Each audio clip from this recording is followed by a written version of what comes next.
हे दोस्तों, जय मसीह की।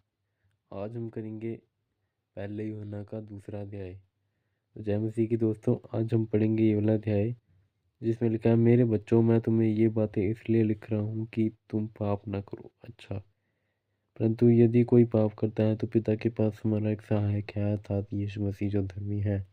ऐसे ही हमारे पापों को प्रायश्चित है और हमारा ही नहीं वरन संसार के पापों का भी। यदि हम उसकी आज्ञाओं का पालन करते हैं तो इसी से हमें ज्ञात होता है कि हम उसे जान गए हैं। जो कहता है मैं उसे जान गया हूँ और उसकी आज्ञाओं का पालन नहीं करता, वह झूठा और उसमें कोई सत्य नहीं। परंतु जो उसके वचन का पालन करता है उसमें सचमुच परमेश्वर का प्रेम सिद्ध हो चुका है।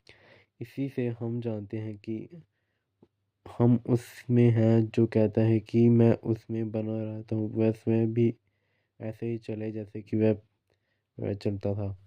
अब दोस्तों, मैंने पूरा पैरा पढ़ दिया। अब कहा गया है कि ये बातें हमसे कही गई हैं, बातें परमेश्वर हमसे कर रहा था जो हम पाप ना करें, क्योंकि आखिर में जो पाप की जो अ, मजदूरी है वो हमारा मृत्यु है दोस्तों। और ये चीज़ हम नहीं चाहते कि हो।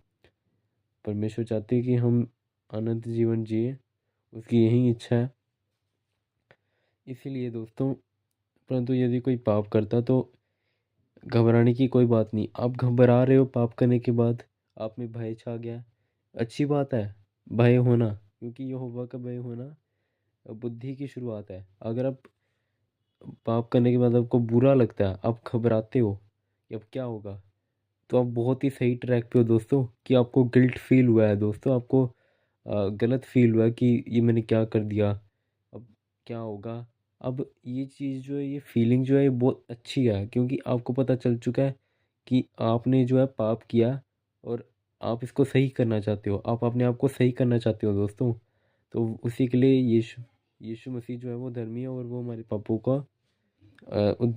उधार चुका चुके हैं। ठीक है, हमारे पापों का जो जितना भी वो है, अ, जितना भी भार है वो उठा चुके हैं। और अब हमें ऐसा नहीं कि अगर हम कहते हैं कि हम परमेश्वर को जान गए हैं, क्योंकि जो कोई यीशु मसीह को जान लेता है, जो कोई यीशु मसीह को अपना उद्धारकर्ता के रूप में स्वीकार करता है, वो बाद में हम ना परमेश्वर के बेटे या फिर बेटी बन जाते हैं। ठीक है, हम जब भी यीशु मसीह को अपना उद्धारकर्ता के रूप में मानते हैं।